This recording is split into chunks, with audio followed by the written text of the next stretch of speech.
제가 지난 2000년이라고 기억을 합니다. 제 16대 총선에서 아주 희한한 일이 일어나게 되었습니다. 저 경기도의 광주시라는 곳이 있는데요. 이 광주시에서 국회의원이 뽑혔는데 1위와 2위 차이가 불과 3표밖에 안 되는 거예요. 기가 막힌 일이 일어나게 되었습니다. 그래서 아깝게 2위가 된 그 분이 이제 선거관리위원회에 다시 재투표를 죄송합니다. 뭐라 그래요? 그 개표를 다시 하자라고 이렇게 이야기했는데 그 재개표를 한 결과 2표 차이로 줄어들었어요. 그래서 제가 한번 상상을 해보았습니다. 만약에 1위 후보를 했던 그 어떤 한 유권자가 그것을 그냥 2위 후보에게 만약에 했다면 어떤 일이 벌어졌을까? 여러분, 어떤 일이 벌어졌을까요? 아마 재선거를 해야 하지 않았을까 싶습니다. 이렇게 정치인들에게 한 표는요 굉장히 중요한 소중한 한 표라고 할 수가 있겠습니다. 여러분, 미국의 제3대 대통령이 토마스 제퍼슨이잖아요. 이 토마스 제퍼슨은 한 표 차이로 대통령에 당선이 되었습니다. 그리고 1645년 영국의 유망한 정치가가 있었는데 윌리엄 그 사람의 이름이 올리버 크롬웰이라는 그런 사람이었어요. 근데 이 올리버 크롬웰도 한 표 차이로 당선이 되어서 영국의 공화정을 실시하게 하는 엄청난 정치 개혁을 일으키게 되었습니다. 이처럼 정치에 있어서 이 한 표의 소중함은 이루 말할 수가 없는 것이라고 할 수가 있겠습니다. 성경은요 유난히 이 한 사람을 굉장히 소중하게 여기는 것을 보게 됩니다. 여러분, 여호수아서에 보면 이제 하나님께서 여리고성을 무찌르라고 계속해서 말씀하시는 경우가 있었어요. 여리고성은 그때에 이스라엘 백성들이 처음으로 가나안 땅에 입성하는 그런 과정 가운데서 난공불락과도 같은 엄청난 위세를 지닌 그러한 도시였습니다. 근데 이 도시 성읍에 하나님께서 반드시 이 여리고성을 너희가 무찌를 수 있을 것인데 모든 것을 다 진멸하라, 그렇게 말씀하셨습니다. 그리고 은과 금은 하나님 앞에 바치라라고 그렇게 말씀을 하셨던 것이죠. 근데 우리가 잘 아는 것처럼 이 여리고성 전투에서 승리를 거두었지만 하나님의 말씀을 거역한 한 사람이 있었습니다. 이 한 사람이 신할산의 고급진 명품 외투 한 벌, 그리고 은 200덩이, 그 다음에 50세겔이나 나가는 금 한 덩이를 숨겼어요. 그런데 이것이 하나님 앞에 죄가 되어서, 그리고 하나님의 말씀을 거역한 것이 되어서 그 뒤에 아이성이라는 아주 작은 성을 무찌르는 데 있어서 실패의 요인으로 다가갔던 것을 보게 됩니다. 결국 이 한 사람이 전쟁의 승패를 가늠할 만큼 굉장히 중요한 것이라고 할 수가 있을 것입니다. 오늘 본문에 보니까 바로 이 한 사람의 소중함이 이루어지고 있는데요. 자, 이 한 사람의 소중함은 역사적으로 계속 증명이 되고 있습니다. 여러분, 19세기 유명한 전도자 목사님 하면 D.L. 무디라는 그 목사님 아마 기억하실 것입니다. 이 D.L. 무디 목사님이 체프먼이라는 사람을 전도를 하게 되었어요. 근데 이 체프먼이 누구를 또 전도하게 됐냐면 빌리 선데이를 전도를 하게 되었고, 이 빌리 선데이가 이 빌리 그레함이라는 20세기 아주 탁월한 전도자를 주님께로 인도한 그런 한 사람이 되었습니다. 그러니까 한 사람의 영향력들이 얼마나 엄청난 영적인 영향력을 미치는 것인가를 우리는 알게 되는 것이죠. 이 한 사람의 영향력이 성경에서는 이렇게 우리에게 소개하고 있습니다. 로마서 5장 12절 19절 말씀에 따르면 이렇게 성경이 기록하고 있어요. 그러므로 한 사람으로 말미암아, 여기서 한 사람은 아담을 말하는 것입니다. 죄가 세상에 들어오고 죄로 말미암아 사망이 들어왔나니 이와 같이 모든 사람이 죄를 지었으므로 사망이 모든 사람에게 이르렀느니라. 한 사람의 죄로 모든 사람이 죄가 들어왔다는 거예요. 그리고 나서 이제 19절 말씀을 보니까 한 사람이 순종하지 아니함으로, 여기 아담이었죠, 많은 사람이 죄인 된 것 같이. 자, 그 다음에 보니까 한 사람, 누구예요? 예수님 맞습니다. 예수님이 순종하심으로 많은 사람이 의인이 되리라. 예수님 한 사람의 순종하심으로 저와 여러분은 의인이 되었다는 것을 여러분 믿으시기 바랍니다. 오늘 본문이 바로 이 한 사람에 관한 이야기예요. 한 사람, 이 롯을 구원하시기 위해 하나님께서는 한 사람, 믿음의 사람 아브라함을 사용하시는 것을 보게 됩니다. 아브라함이 조카 롯과 헤어지게 됐잖아요. 그런데 그 헤어짐과 동시에 어떤 일이 일어나게 되었냐면 아브라함이 사는 이 팔레스타인 지역에 엄청난 전쟁이 일어나게 되었어요. 북방 4개 연합군이 남방 5개 연합군을 완전하게 무찌르는 그런 엄청난 일이 일어나게 되었고, 이 북방 연합군은 전리품으로 이제 그 각 성읍에 있는 모든 양떼와 소떼와 가축들을 다 데리고, 그리고 또 포로로 끌고 가서 노예로 삼으려고 많은 사람들을 이렇게 끌고 갔습니다. 근데 하필이면 여기 누가 있었었냐면 롯과 그의 가족들, 그리고 그의 소유가 있었다는 것이죠. 근데 오늘 본문에 보니까 이 롯을 구원하기 위해서 아브라함이 끝까지 추격을 합니다. 단까지 추격을 하고 다메섹 옆에 호바라는 그런 성읍까지도 추격을 해서 이제 그 남방의 5성읍들이 빼앗겼던 모든 것들 다 가지고 오고, 특히 롯과 그의 가족들도 이렇게 데리고 오는 것을 보게 됩니다. 우리는 여기서요, 믿음의 사람 한 사람의 위대함을 보게 되는 거예요. 한 사람 아브라함의 순종, 한 사람 아브라함의 믿음이 하나님이 사랑하시는 롯과 롯을 그렇게 구원하시는 역사를 일으키게 된다는 거예요. 우리는 그래서 이 한 사람의 소중함과 한 사람의 위대함을 우리가 말씀을 통해서 은혜를 받게 될 것이고요. 그리고 그 은혜를 통해서 내가 얼마나 소중한 한 사람인지, 우리 역시도 아브라함처럼 승리할 수가 있는데 어떻게 하면 승리하는 삶을 살 수 있을지 그 비결을 깨닫고, 이 시간 여러분 모두를 축복합니다. 우리 모두 한 사람 한 사람이, 여러분 각자 한 사람이 승리와 엄청난 기쁨을 누리는 큰 은혜를 누릴 수 있기를 우리 주님의 이름으로 축복합니다. 자, 그러면 우리가 이제 3가지 우리가 비결을 우리가 배우게 될 텐데, 첫 번째 비결, 아브라함이 어떻게 해서 승리하게 되었는지, 그 승리한 사람의 비결, 첫 번째 비결은 뭐냐면 믿음으로 행동하는 한 사람이었다는 거예요. 우리 한번 따라서 해보십시다. 믿음으로 행동하는 한 사람. 그 사람이 누구일까요? 아브라함. 그리고 저와 여러분 한 사람 한 사람이 될 줄로 믿습니다. 지난 시간에 우리가 살펴보았던 것처럼 북방에 4개 연합군이 있었어요. 시날 왕 아므라벨이죠. 그리고 엘라살 왕 아리옥, 엘람 왕 그돌라오멜과 그리고 고임 왕 디달 등이 4개국 북방 연합군을 형성을 해서 그동안 12년 동안 조공을 바쳤던 남방의 5개 연합국이 이제 조공을 바치지 않고 배반을 하니까 이제 남쪽으로 내려와서 전쟁을 하게 되었던 것입니다. 말씀을 드린 것처럼 이제 조카 롯은 이때 이제 북으로 끌려가게 되었던 것이죠. 자, 그런데 이런 상황에서 이 전쟁에서 도망친 한 사람이 있었습니다. 그 도망친 한 사람이 아브라함에게 내려와서 이 사실을 그대로 전했습니다. 오늘 본문 13절 말씀인데 같이 한번 또 우리 읽어보십시다. 자, 시작. 도망한 자가 와서 히브리 사람 아브라함에게 알리니.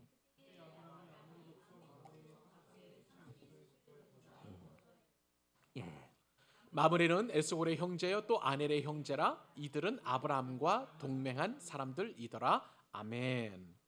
자, 여기에 보니까 도망한 자가 아브라함에게 와서 이 사실을 알렸는데, 여러분 아브라함을 오늘 본문에서 어떻게 표현하고 있나요? 히브리 사람이라고 표현하고 있어요. 성경에서 히브리 사람이라는 그 단어가 처음 등장하는 장면이 바로 오늘 본문이라고 할 수가 있겠습니다. 여러분, 이 모세는요, 이 히브리 사람이라는 것을 아주 그냥 일부러 아주 특별하게 이 본문에서 일부러 등장시키는 것을 보게 돼요. 왜 그럴까요? 자, 우선 여러분, 지난 시간과 오늘 이렇게 여러분들에게 많이 말씀을 드린 것처럼 북방에는 4개 족속이 있었고요, 또 남방에는 5개 족속이 있었으니까 여러 족속들과 나라들과 구별하기 위해서 히브리 사람이라는 것을 뭐 표현상으로 겉으로 보기에는 그렇게 표현하는 것으로 우리가 생각해 볼 수 있겠지만, 그런데 그것보다도 모세, 창세기 기록한 사람이 있잖아. 이 모세가 아브라함을 수식하는 단어에 히브리 사람이라는 것을 일부러 등장시킨 것은 이 아브라함, 히브리 사람 아브라함이 이 전쟁을 종식시키는 사람이라는 것을 은연중에 부각시키기 위해서 일부러 히브리 사람이라고 이렇게 구별해서 표현해 놓았습니다. 왜냐하면요, 여러분 히브리 사람이라는 뜻이 뭔지 아세요? 강을 건너온 사람이라는 뜻이에요. 이주자라는 뜻을 가지고 있습니다. 아브라함이 강을 건너왔다면 어느 강을 건너왔을까요? 원래 아브라함의 고향이 어디예요? 갈대아 우르였다는 거죠. 갈대인의 우르라는 것은 메소포타미아 강, 저 이란에 있는 이라크에 있는 이라크 땅이죠. 그 메소포타미아 강을 건너온 이주자라는 그런 뜻을 가지고 있습니다. 자, 그러니까 여러분 이주자예요. 강을 건너온 사람이에요. 그러니까 이 가나안 땅에 원래부터 살지 않았기 때문에 이 가나안 땅에 지분이 하나도 없었어요. 원래 아브라함이 그 조상들에게 물려받은 땅도 없었었고요, 재산도 없었었고요, 가축도 없었고, 빈털터리 초라한 인생, 그 아브라함을 상징하는 단어가 바로 이 히브리 사람이라는 것입니다. 근데 이 히브리 사람 아브라함이 어찌어찌해서 애굽에서 건너오더니 갑자기 부자가 되었고, 지금 이 헤브론 땅 마물의 상수리 숲풀에 지금 살고 있는 것이라고 성경에 기록하고 있는 것이죠. 아브라함은요, 원래 근본적으로 아무것도 가지고 있지 않았던 그런 사람이었습니다. 가나안 땅이 하나님께서 약속을 해주셨지만 이 가나안 땅에 아브라함이 의지할 만한 그 어떤 것도 없는 철저한 이주자에 불과했다는 것을 모세는 의식적으로 이 히브리 사람이라는 것을 이렇게 성경에서 기록하고 있는 거예요. 그런데 이 전쟁을 종식시키는 사람이 바로 히브리 사람, 빈털터리 초라한 인생 아브라함이라고 그렇게 기록하고 있는 것입니다. 여러분, 자연인 아브라함은요, 비루한 사람이었어요. 가난한 사람이었어요.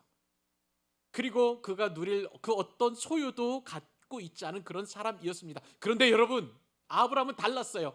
그의 믿음이 창대했다는 것입니다. 믿음의 사람이었음을 우리는 꼭 기억해야만 하는 것입니다.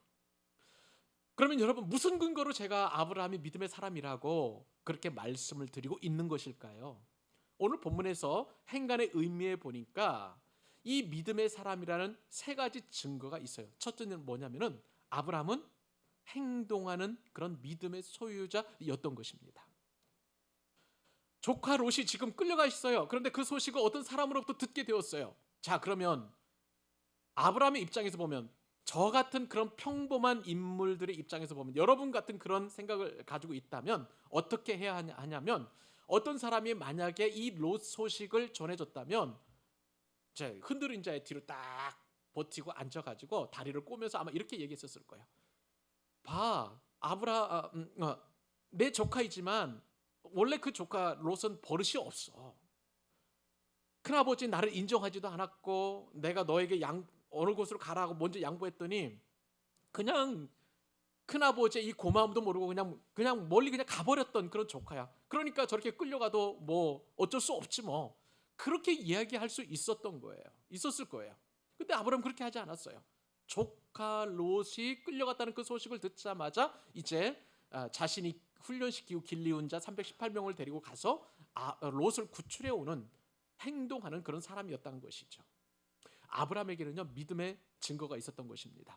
창세기에는 이 내용이 등장하지 않지만 저 신약 성경의 베드로 후서에 보니까, 베드로 후서 2장 6절로 8절 말씀을 보니까 그때의 아브라함의 심정을 이렇게 기록하고 있는 것을 제가 순장반에서 나누면서 사모님이 저에게 그런 어떤 마음을 주셔서 사모님이 찾아서 저한테 알려주셨는데, 베드로에서 보니까 이렇게 기록하고 있어요. 소돔과 고모라 성을 멸망하기로 정하여 재가 되게 하사 후세에 경건하지 아니한 자들에게 본을 삼으셨으며, 무법한 자들의 음란한 행실로 말미암아 고통당하는 의로운 롯을 건지셨으니.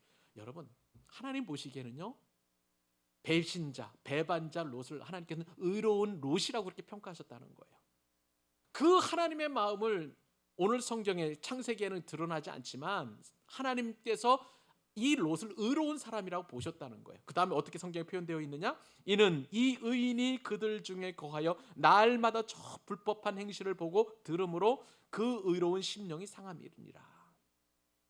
비록 아브라함을 떠나서 이제 좋은 곳으로 움직였지만 창세기는 우리가 보니까 롯이 굉장히 괘씸하고 버릇없는 사람처럼 여겨졌지만, 하나님께서는 아브라함처럼 택한 백성, 의로운 롯이라고 이렇게 평가하셨고요.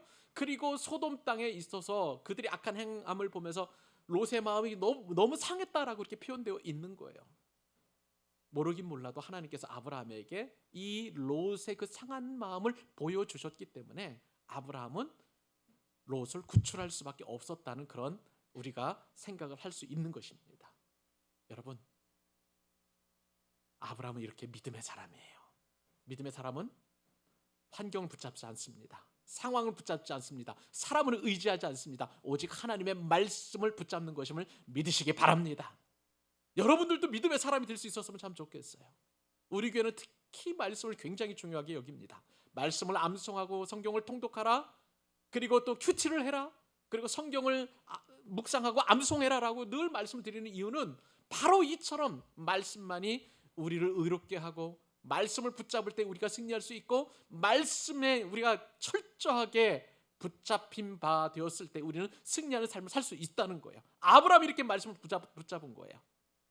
사랑하는 여러분도 하나님의 말씀을 붙잡고 행동하는 믿음의 사람이 될 수 있기를 주님의 이름으로 축복합니다.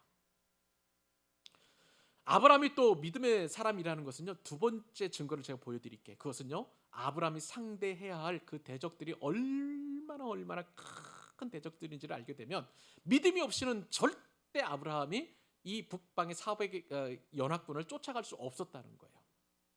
여러분, 이 북방의 사개 연합군의 지도자가 누구였냐면은 엘람 왕 그들라오멜이었어요. 그렇죠, 여러분? 자, 그러면 엘람 왕이라는데 이 엘람 족속이 어떤 족속이냐? 우리가 예전에 묵상했던 창세기 말씀을 한번 보아야 됩니다. 창세기 10장 22절 말씀에 성경에 이렇게 기록되어 있어요. 셈의 아들 엘람과 아스로와 아르박삿과 룻과 아람이요. 셈의 아들 함셈 야곱이 있었죠. 함셈 누구죠? 노아의 세 아들 야벳이잖아요. 그 가운데 이제 셈은 장자인데 이 셈의 아들이 5아들이 있었어요. 엘람, 아스로, 아르박삿인데 엘람은 조금 이따 설명을 해드리고 아르박삿이 바로 아브라함의 선조가 되는 거예요. 자, 그러면 이 엘람은 어떤 사람들이냐? 엘람은요, 셈의 후손들이지만 지금의 이란 땅으로 옮겨갔던 그런 사람들이었습니다. 엘람은 성경에 보니까 그 이름이 그 후손들이 나와 있지 않아요. 그만큼 이제는 셈의 족속, 그 다음에 아브라함과는 멀리 떨어진 사람들임을 우리가 좀 기억해야 할 필요가 있습니다. 이 엘람이라는 그런 뜻은 뭐냐면요, 높은 자라는 그런 뜻을 가지고 있습니다. 높은 땅. 그러니까 이 높은 자 엘람은요, 높은 땅에 거주할 수밖에 없는 것처럼 저 이란에 쿠지스탄 평원이라고 높은 평원지대가 있었어요. 그리고 자그로스 산맥이라는 그 높은 곳에서 살면서 세력을 왕성하게 그렇게 뻗쳐갔는데 이 엘람 족속의 후예들이 누구냐면은 나중에 메대 족속과 연합해서 한 제국을 만들게 되는데 성경에 등장하는 바사 제국, 페르시아라고 보시면 되겠습니다. 여러분, 페르시아의 강력한 제국이었을 때 그때 여러분 누구 떠오르세요? 그 왕 가운데. 그렇죠. 거기에 보면 고레스 왕 나오죠. 다리오 왕 나옵니다. 그리고 아하수에르 왕 나오고요. 아닥사스다 왕처럼 강력한 전제 군주들이 나와요.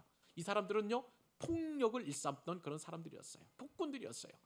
그리고 그때 당시에 최고의 제국에서 최고의 영광을 누리면서 잔인하게 사람들을 죽이는 그런 사람들이었던 것이죠. 이 엘람의 후손들이 성경에 보면은요, 특별히 이사에서 보니까 활을 잘 쏘았다라고 그렇게 성경에 기록되어 있고, 잔인하고 난폭하고 할례조차 받지 못하고 전쟁에서 칼로 피를 흘리며 죽어간 어리석은 족속이다라고 에스겔서 32장 24절에 이 엘람 족속들을 소개해주고 있는 거예요. 자, 그러면 여러분, 이 엘람의 후손들이 그렇다면 지금 이 창세기 본문에 등장하는 엘람 왕 그돌라오멜을 포함한 이 엘람 족속들도 폭력적인 족속이라는 것을 알 수가 있겠습니다. 이들이 사개국 연합군을 형성해서 남방을 쳐들어온 거 아니겠어요? 자, 그렇다면 여러분, 아브라함은요, 믿음이 없이는 저 엘람 왕의 전쟁에 참여할 수 없었던 거예요. 너무 무모한 일이었던 것입니다. 그런데도 이 엄청난 연합군, 잔인한 그런 사람들을 318명의 그 훈련병만, 자기가 훈련시킨 군사들만 데리고 가서 승리하고 돌아오는 것은 강력한 믿음 없이는 할 수 없다는 거예요. 이것이 바로 두 번째, 아브라함이 믿음의 사람이었다는 증거고요. 세 번째 증거가 있습니다. 그것은 뭐냐면요, 이웃과 화평했다는 사람이에요. 롯이 포로로 끌려갈 때 아브라함의 거처는 여러분 성경에 기록되어 있는 것처럼 헤브론 땅 마므레 숲을 근처에 있었다라고 성경에 기록되어 있어요. 이 마므레는 누구였냐면 에스골과 함께 아넬과 함께 삼형제의 가 있었었는데 이 삼형제와 더불어서 동맹을 맺었다. 오늘 성경에 그렇게 기록되어 있는 것입니다. 아브라함은요, 비록 이방인, 원래 이 삼형제는 어떤 사람이었냐면 아모리 족속이었어요. 아모리 족속이었어요. 그런데도 불구하고 이 삼형제와 더불어서 화친을 맺고 동맹을 맺었다는 것을 우리는 인정할 수 있습니다. 인정해야만 하는 것입니다. 여러분, 직장 생활에서 안 믿는 사람들, 또 그다음에 여러분이 무슨 결혼을 해가지고 다른 가정에 이제 며느리나 사위로 갔었을 때 가장 먼저 걸리는 것이 뭐냐면 제사 드리는 거예요. 자, 그러면 며느리 된 입장에서 시댁의 그 제사 풍습에 참여하지 않는다고, 내 믿음을 지키기 위해서 제사에 참여하지 않는다고 하면 우리는 싸움대하게 될 수 있는 그런 얼마든지 또 그런 기질이 있을 수 있습니다. 그런데 이런 상황에서 아브라함은요, 그 아모리 족속 이방신을 섬기는 거잖아요. 그리고 타락했고 음란했던 그러한 풍습을 가지고 있었을 거예요. 절대 그 풍습에 물들지 않고 오히려 아브라함의 선한 영향력을 미치면서 그 마물의 삼형제와 더불어서 동맹을 맺었다. 이것은 믿음 없이는 할 수 없는 일이에요. 왜냐하면 하나님께서 나와 함께 하시고 그리고 그들로부터 나를 지키신다는 굳건한 믿음 없이는 안 된다는 것입니다. 여러분들이 시집가서 또 장가가서 다른 집안에, 배우자 집안에 제사가 있다고 할 때 하나님께서 반드시 변화시키실 것을 믿고 지혜롭게 기다리는 것, 그리고 그 처가 식구들과 시댁 식구들과 화친하는 것, 이것이 바로 아브라함이 마므레 삼형제와 맺었던 동맹이라고 보시면 되겠습니다. 근데 이 동맹이라는 것은 어려움이 당했을 때 함께 싸우는 거예요. 성경에는 이제 그 주력이 아브라함의 318명의 군사들만 되어 있지만 사실 이 동맹을 맺었다는 것은 그들도 같이 전쟁을 했다는 것을 의미하는 것이라고 볼 수가 있겠습니다. 여러분, 아무리 동맹을 맺었어도 강력한 저 적군에게 함께 간다는 것은 보통 어려움이 아니었을 거예요. 보통 인연이 아니었을 거예요. 아브라함의 요청에 함께 전쟁에 참여할 정도로 그렇게 강력한 동맹을 맺을 만큼 아브라함에게는 믿음의 행위가 있었다는 거예요. 어려운 이웃들과 그렇게 화평을 맺었다는 것입니다. 여러분들이 살아가는 그런 삶의 현장은 다툼이 많이 일어나는 전쟁터입니까? 아니면 화평하는 것입니까? 여러분이 화평을 선언하고 그리고 그들이 화평을 받아들이지 않을 때 그때 전쟁을 치러야만 하는 거예요. 처음부터 전쟁을 하면 안 되는 것입니다. 여러분 보십시오. 신명기 20장 10절로 12절까지 석절 말씀에 보면 성경이 이렇게 기록되어 있어요. 같이 한번 읽어보십시다. 네가 어떤 성읍으로 나아가서 치료할 때에는 그 성읍에 먼저 화평을 선언하라. 그 성읍이 만일 화평하기로 회답하고 너를 향하여 성문을 열거든 그 모든 주민들에게 내게 조공을 바치고 너를 섬기게 할 것이요 만일 너와 화평하기를 거부하고 너를 대적하여 싸우려 하거든 너는 그 성읍을 에워쌀 것이며. 이렇게 하나님께서 우리로 하여금 먼저 화목하게 하는 직분을 허락해 주셨다는 거예요. 이것이 바로 아브라함의 믿음을 가지고 그렇게 또한 전쟁에 임했다는 것을 우리는 알게 됩니다. 사랑하는 여러분, 믿음으로 행하는 한 사람의 영향력은 말로 표현할 수 없습니다. 하나님은 지금도 그 한 사람을 찾고 계시는 거예요. 그런데 그 믿음의 한 사람, 그 사람은 잘 배운 사람이 아니에요. 많이 소유한 사람도 아니고요. 또 어떤 것을 많이 누리는 사람도 아닙니다. 그저 평범하지만 그러나 믿음을, 하나님 주신 그 믿음을 잘 지키고 말씀에 의지하는 그 한 사람을 하나님께서는 지금도 찾으십니다. 말씀을 붙잡는 사람이 바로 믿음의 사람이에요. 말씀대로 행하는 사람이 믿음의 사람인 것입니다. 말씀대로 지켜 순종하는 사람이 바로 믿음의 사람인 줄로 믿습니다. 그 사람이 바로 아브라함이고요. 저와 여러분 한 사람 한 사람이 바로 믿음의 사람이 될 수 있는 거예요. 이 시간 여러분들을 축복합니다. 믿음으로 순종하실 수 있기를 바랍니다. 하나님의 말씀을 붙들고 오늘 이 시간 이후로는 그 아브라함처럼 행동하는 믿음의 사람 될 수 있기를 주님의 이름으로 축복합니다. 하나님께서 오늘 주시는 두 번째 교훈 한번 살펴보겠습니다. 그것은요, 아브라함이 승리할 수 있었던 그 한 사람이 될 수 있었던 이유는 뭐냐면 위기를 대비해서 아주 치밀하게 준비했던 사람이었기 때문에 그렇습니다. 자, 어떻게 준비했는지 오늘 본문 14절 말씀 같이 또 읽습니다. 자, 읽겠습니다. 시작. 아브라함이 그의 조카가 사로잡혔음을 듣고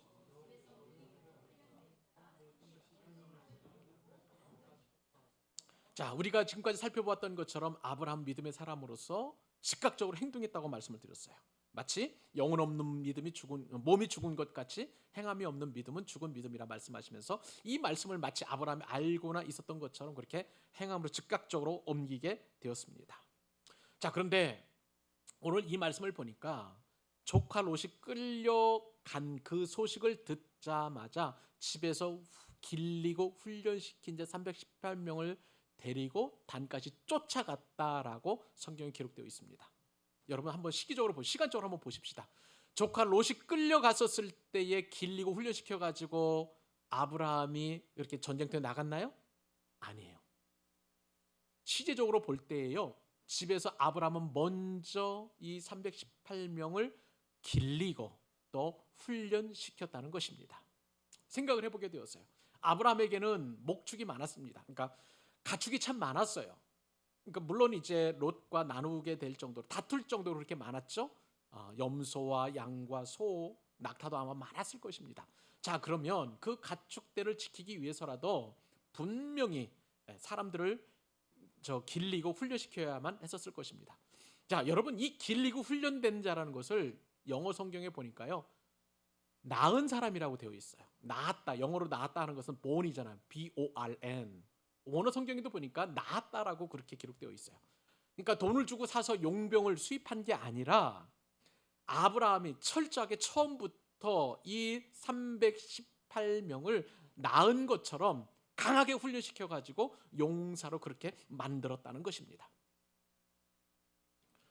아브라함이 이 길리고 훈련된 자가 얼마나 충성스러웠던지 저 북방의 4개 연합군들이 얼마나 사나웠고 폭력적이었는지 이미 다 소문이 났었을 거 아니에요. 그런데도 아브라함이 진격하자라고 공격하자라고 얘기했을 때 단 한 사람도 거절하지 않고 자신의 목숨을 내걸고 주인인 아브라함에 쫓아갈 정도로 그렇게 순종적으로 아브라함이 길리고 낳았다는 거예요. 위험을 대비해서 아브라함이 철저하게 얼마나 치밀하게 준비했는지 우리가 말씀을 통해서 알게 됩니다. 여러분 승리하는 비결은 딱 한 가지예요. 아까 믿음으로 행동하는 것뿐만 아니라 위험을 미리미리 대비해서 우리가 철저하게 준비하는 사람이 승리하게 된다는 거예요. 여러분 이 사실을 믿을 수 있기를 바랍니다. 여러분 지도를 보시면은요 그 길이 얼마나 험난했는지 우리가 알게 됩니다. 이 길리고 또 훈련된 자 318명이 이제 북방 연합군을 쫓아가는데 지도를 한번 보여주세요. 그 지도에 보면 이렇게 표현되어있습니다. 여기 저기 보면은 오른쪽에 제가 보기에는 오른쪽에 보면은 이 북방의 4개 연합군들이 내려온 침투 루트가 나와 있어요. 지금은 요르단 땅, 그러니까 요단강의 동편이니까 요르단 땅 저 위에 담에서부터 쭉쭉쭉 밑으로 내려오잖아요. 그리고 중간에 창세기 이제 본문이 계속해서 나옵니다. 14장 몇 절 이렇게 해서 또 그 밑에 한번 지도를 보실까요? 자, 여기에 보면 소돔 고모라 그다음에 벨라 아드마죠. 그리고 스보임까지 그 뭐라 그럴까요? 이 족속 5개의 국가들과 전쟁을 치렀던 곳 시딤 골짜기라는 곳 여러분 아실 거예요. 염해 밑에죠. 사해 밑에죠. 그리고 그 전에 우리가 살펴보았던 것처럼 이 5국가를 치기 전에 그 밑에 있는 주변 족속들을 미리 다 쳤다고 얘기 들었었어요. 그러니까 밑에 보면 거기 밑에 보면 세일산 족속 원래 이제 에돔 족속인데요. 여기에다가 그 다음에 엘라반인가요? 그 다음에 벤미스, 네, 그 다음에 거기까지 시딤 골짜기 올라가기까지 밑에부터 탁 쳐서 올라가서 이 북방 연합군이 시딤 골짜기에서 이 남방의 5국가들을 물리치고 그 다음에 시딤 골짜기에서 위로 쭉 올라가 보세요. 올라가 보면 어디까지 올라가게 되냐면 저 단까지 올라가게 되는 겁니다. 여기 단이라는 것은 성경에 보면 부엘세바에서 단까지 남쪽은 이스라엘의 영토가 남쪽에 부엘세바를 말하는 것이고 위쪽은 단까지 이야기하는 것입니다. 지금의 시리아 땅 그 근처까지 가는 거예요. 여러분 이 시딤 골짜기에서 저 단까지는요 무려 160km나 됩니다. 이 엄청난 거리를 아브라함과 함께 318명이 추격을 해서 롯을 그렇게 쫓아가서 구해 온 것을 우리는 알게 되는 거예요. 얼마나 충성되게 훈련시켰으면 이 엄청난 거리를, 이 엄청난 전쟁을 수행할 수 있을 만큼 그렇게 강력하게 순종을 했는지 우리는 말씀을 통해서 교훈을 받아야 합니다. 여러분, 이 준비는요 비단 아브라함만 하는 게 아니에요. 우리에게도 영적인 준비가 필요한 줄로 믿으시기 바랍니다. 하나님께서 우리에게 길리고 훈련된, 정말 우리를 정말 낳고 그리고 훈련시키기 원하시는 세 가지 영적인 영역들이 있어요.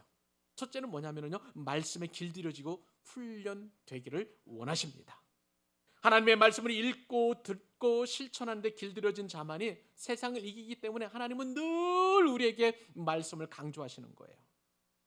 여러분, 다른 분을 둘째치고 예수님 한번 보십시다. 예수님은요 하나님 아버지의 말씀에 죽기까지 순종하셨던 분이셔요. 여러분, 그것을 믿죠? 내 뜻대로 마시고 아버지의 뜻대로 원하실 정도로 그렇게 말씀에 길들여지시고, 말씀 그 자체이시기 때문에 그렇습니다. 그렇게 말씀을 사모하셨던 분이 바로 예수님이시고요, 1.1획도 주님께서는 어기지 아니하시고 그 율법을 완성하셔서 이 땅 가운데에서 하나님의 뜻을 이루어 가신 줄로 믿습니다. 사랑하는 여러분, 평소에 말씀의 그 양식을 비축해 두면요 인생의 기근이 올 때 걱정할 필요가 없음을 믿으시기 바랍니다. 내가 지금 어렵고 힘들고 그런 전쟁터에 있다면 내가 정말 말씀의 기근을 허덕이지는 않는지, 말씀의 준비가 잘 되어 있는지, 내가 붙잡을 말씀이 있는지, 암송하고 있는 말씀이 있는지 여러분 점검해 보실 수 있기를 바랍니다. 신명기 28장 1절에 보면 하나님의 말씀의 능력이 어떻게 나타나는지 아세요 여러분? 신명기 28장 1절 축복의 말씀을 같이 한번 읽어보십시다. 시작. 네가 내 하나님 여호와의 말씀을 삼가 듣고 내가 오늘 네가 명령하는 그의 모든 명령을 지켜 행하면 네 하나님 여호와께서 너를 세계 모든 민족 위에, 여러분 한 사람 한 사람을 말씀에 순종하고 지켜 행하면 세계 모든 민족 위에 뛰어나게 하신다는 하나님의 엄청난 약속의 말씀이 우리에게 준비되어 있는 거예요. 말씀으로 준비하십시다. 말씀을 준비하십시다. 위기를 대비해서라도 말씀을 저축하실 수 있기를 바랍니다. 또 우리에게 하나님께서 요구하시는 준비는 뭐냐면요, 기도예요.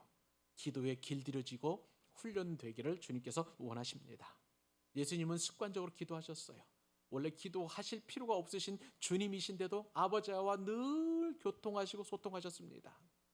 공생의 시작도, 그리고 십자가에서 마무리 사역도 기도하셨고요, 공생에 사시면서 새벽에 그리고 늦은 밤까지 늘 모든 일들을 앞두고 제자를 세울 때에도, 12제자를 세울 때도 주님께서는 밤이 맞도록 그렇게 기도하시고 제자를 세우셨고요, 십자가 사건을 앞두고서도 주님께서는 겟세마네 동산에 오르셔서 기도하셨던 것입니다. 여러분에게 진리의 말씀 하나 선포해 드립니다. 여러분이 평소 1시간 기도를 저축해 두면은 인생의 위기를 큰 문제 없이 이길 수 있음을 믿으시기 바랍니다. 여러분, 이것은 굉장히 중요한 거예요. 1시간 기도를 저축해 두면 인생의 위기를 큰 문제 없이 넘길 수 있다는 것, 승리의 비결이 기도에 있다는 것을 여러분 기억하실 수 있기를 바랍니다. 왜요? 기도에는 능력이 있기 때문에 그래요. 예레미야서 33장 2절과 3절 말씀에서 하나님께 이렇게 말씀하십니다. 이를 행하시는 여호와, 그것을 만들며 성취하시는 여호와, 그 이름을 여호와라 하는 이가 이같이 이르시도다. 너는 내게 부르짖으라. 내가 네게 응답하겠고 네가 알지 못하는 크고 은밀한 일을 너에게 보이시리라. 아멘. 기도가 엄청난, 우리가 상상하지도 못했던, 꿈도 꾸지도 못했던 그거 은밀한 일을 보여주시는 하나님의 은혜라는 거예요. 그러니까 기도를 하루 1시간 비축해 두실 수 있기를 바랍니다. 그리고 마지막 한 가지 더, 우리가 또한 길들여져야 될 것은 십자가 짐 같은 고생을 길들여져야 된다는 것. 이것은 순종을 말하는 것입니다. 십자가는요 가장 큰 순종을 말하는 거예요. 우리는 예수님께서 우리에게 말씀하실 때 누구든지 나를 따라오려거든 자기 십자가를 지고 나를 좇을 것이라고 말씀하셨습니다. 우리의 십자가 없이는 여러분 예수님을 따를 수가 없는 거예요. 어떤 사람에게는 질병입니다. 어떤 사람에게는 가난일 수도 있어요. 어떤 사람에게는 그 십자가가 또한 뭐일 수도 있어요. 굉장히 어려운 인생이 그 어려운 길일 수 있어요. 그런데 그 십자가를 지고 나를 좇을 것이라고 말씀해 주셨다는 거예요. 그러면 예수님께서 그 짐을 대신 져주시고 여러분에게 쉼을 주실 줄로 믿습니다. 그러므로 우리는 십자가 짐 같은 고생을 기쁘게 져야 하는 거예요. 십자가 짐을 지는 그 고생을 잘 길들여지고 잘 훈련되고 그리고 정말 하나님을 기쁘시게 하는 그 일에 우리가 준비해야 될 줄로 믿습니다. 말씀과 기도와 그리고 십자가 짐이에요. 여러분 기쁘게 이 귀한 은혜를 누리시기를 바랍니다. 마지막 교훈 한 가지 간단하게 말씀을 드립니다. 자, 지혜를 지닌 한 사람, 바로 이 아브라함이 승리할 수 있는 비결이었던데요. 아브라함이 승리할 수 있는 비결 가운데 중요한 것은 바로 지혜의 사람이었다는 것입니다. 아브라함이 전쟁에 임하게 되는데 얼마나 큰 지혜를 가졌는지 우리 15절 16절 같이 또 있습니다. 자, 시작. 그와 그의 가신들이 나뉘어 밤에 그들을 쳐부수고 다메섹 왼편 호밭까지 쫓아가 모든 빼앗겼던 재물과 자기의 조카 롯과 그의 재물과 또 부녀와 친척을 다 찾아왔더라. 자, 아브라함이 승리했다고 성경에 이렇게 기록되어 있는데 오늘 본문에 보니까 아브라함이 승리할 수 있었던 것은 전쟁에 임하는 지혜였던 거예요. 첫 번째 지혜는 뭐냐면요, 그와 그의 가신들이 나뉘었다는 거예요. 나뉘었다는 거예요. 저는 이 말씀을 묵상하면서 아브라함이 전쟁을 많이 치러본 사람이었던 것인가?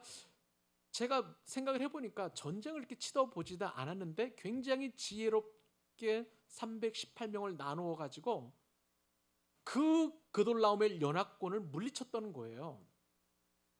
여러분, 아브라함은요 이것을 알았어요. 정면 승부를 해서는 절대 이 그돌라오멜 연합군을 물리칠 수 없다는 것을 알았어요. 그래서 이 가신들을 여러 때로 나눴은 것입니다. 그러니까 자, 그돌라오멜 연합군의 입장에서 보면은 무려 시딤 골짜기에서 단까지 갔으니까 160km나 갔으니까 그들의 입장에서 보면은 이렇게 승리했던 그런 어떤 상황 속에서 저 남쪽에 있었던 사람들이 무려 160km나 쫓아와 가지고 우리를 공격할 수 있을까? 전혀 잔당이 없었기 때문에 그렇지 않으리라고 아마 그렇게 추측했었을 거예요. 그러니까 방심해서 가다가 행군하다가 그냥 술자리 벌려놓고 보초도 세우지 않고 그냥 무방비 상태로 그렇게 뭐 잠을 들고 아마 군인들은 그랬을 것이라고 추측해 봅니다. 아브라함은 그들의 방심을 놓치지 않았던 것이죠.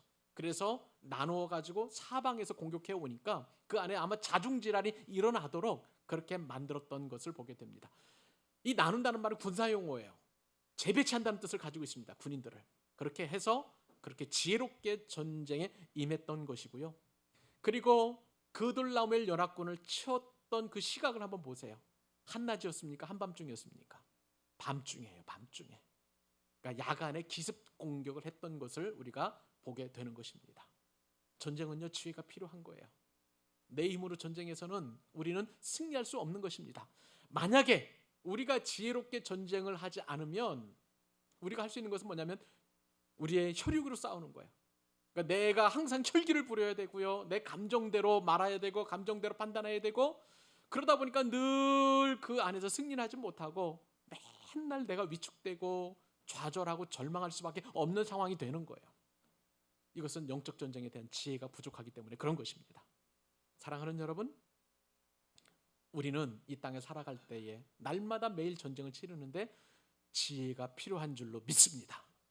그럼 어떻게 하면 우리가 지혜를 얻을 수 있을까요? 우리에게 하나님께서 이렇게 말씀해 주십니다. 야고보서 1장 5절 말씀. 지혜가 필요한 분들 같이 한번 읽어보십시다. 시작. 너희 중에 누구든지 지혜가 부족하거든 모든 사람에게 후히 주시고 꾸짖지 아니하시는 하나님께 구하라. 그리하면 주시리라. 모든 사람에게 지혜를 주신다는 거예요.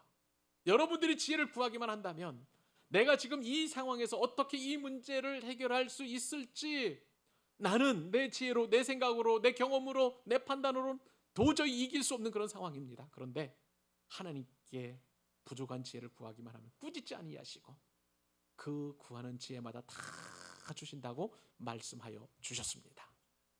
사랑하는 여러분, 말씀을 맺습니다. 오늘 말씀을 보니까 아브라함의 승리는 하나님께 주신 큰 은혜였던 것을 우리가 보게 됩니다. 아브라함은요 어떤 사람이었습니까? 그 승리를 위해서 믿음으로 행동했고요.